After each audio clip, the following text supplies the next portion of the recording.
America, quote, needs a dictator yesterday, Trump is back today doubling down on the sentiment. So the line is that I'm a dictator, but I stop crime. So a lot of people say, you know, if that's the case, I'd rather have a dictator. But I'm not a dictator. I just know how to stop crime. And you would think that Illinois would have such a problem with crime, such a bad governor. He should be calling me, and he should be saying, could you send over the troops, please? It's out of control. Let's be crystal clear about what Trump is doing. He is normalizing us to this idea. He is saying it literally every day at this point. This was him just yesterday. You know, when I have some slob like Pritzker criticizing us before we even go there, I made the statement that next should be Chicago, because as you all know, Chicago is a killing field right now. And they don't acknowledge it.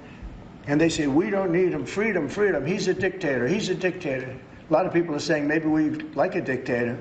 I don't like a dictator. I'm not a dictator.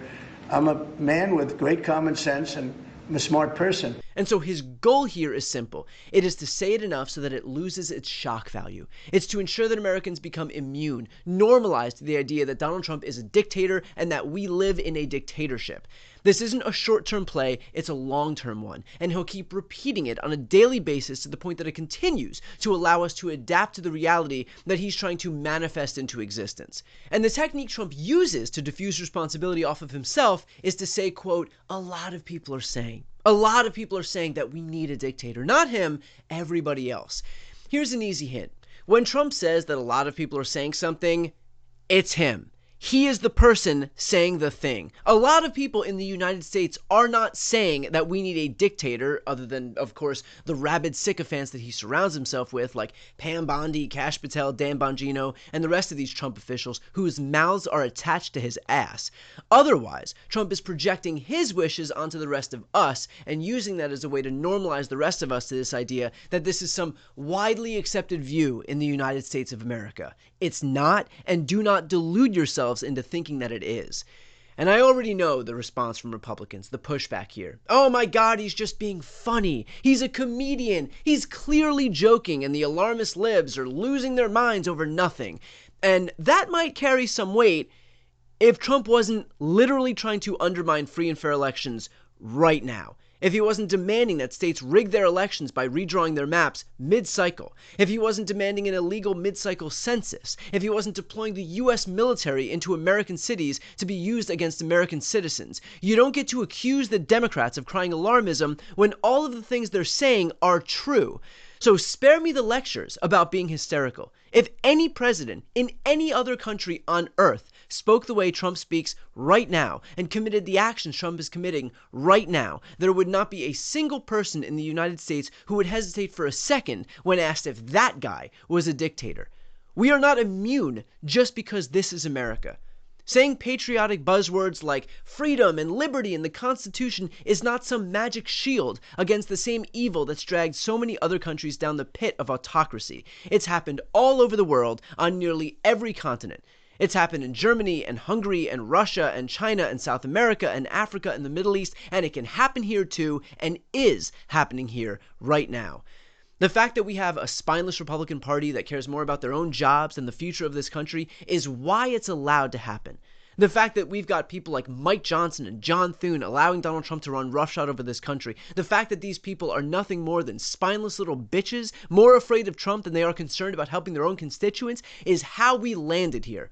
I mean, just look at what Marco Rubio used to be before becoming a wholly owned subsidiary of Donald Trump.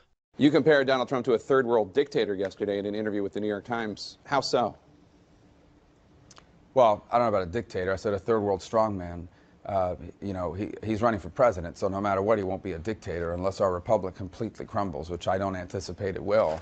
But yeah, here's what happens in many countries around the world. You have a leader that emerges and basically says, don't put your faith in yourselves, don't put your faith in society, put your faith in me. I'm a strong leader, and I'm going to make things better all by myself. This is very typical. You see it in the third world. You see it a lot in Latin America for decades. It's basically the argument he's making that he single-handedly is going to turn the country around. We've never been that kind of country. We have a president. The president is an American citizen who serves for a period of time, constrained by the constitutions and the powers vested in that office. The president works for the people, not the people for the president. And if you listen to the way he describes himself and what he's going to do, he's going to single-handedly do this and do that without regard for whether it's legal or not.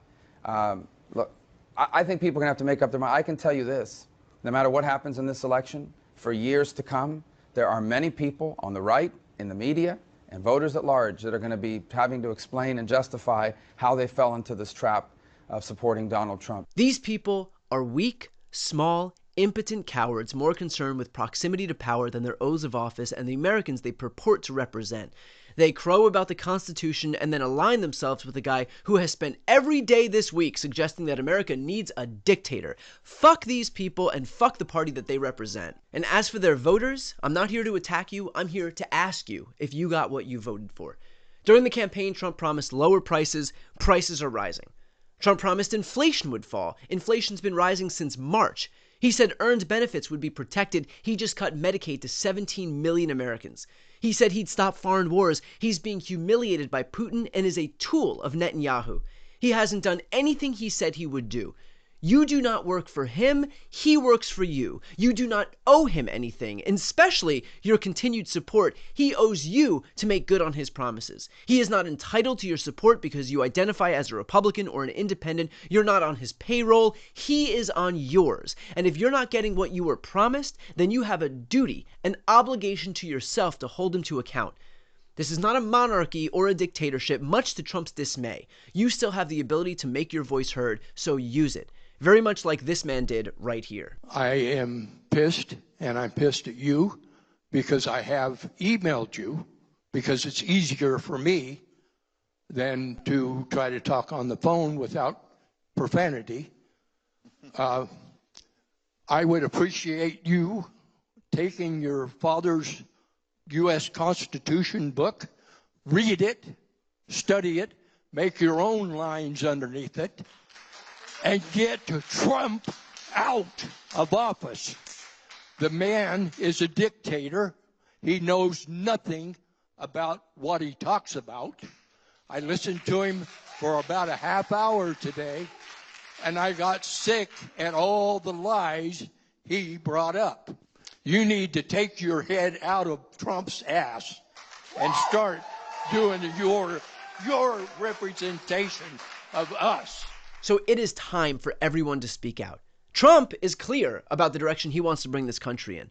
The small, nothing men he surrounds himself with are only emboldening him. So it's on us to push back loudly, forcefully, every minute of the day to anyone who will listen. Dictators don't give up power willfully. Our job is to ensure that he has no choice.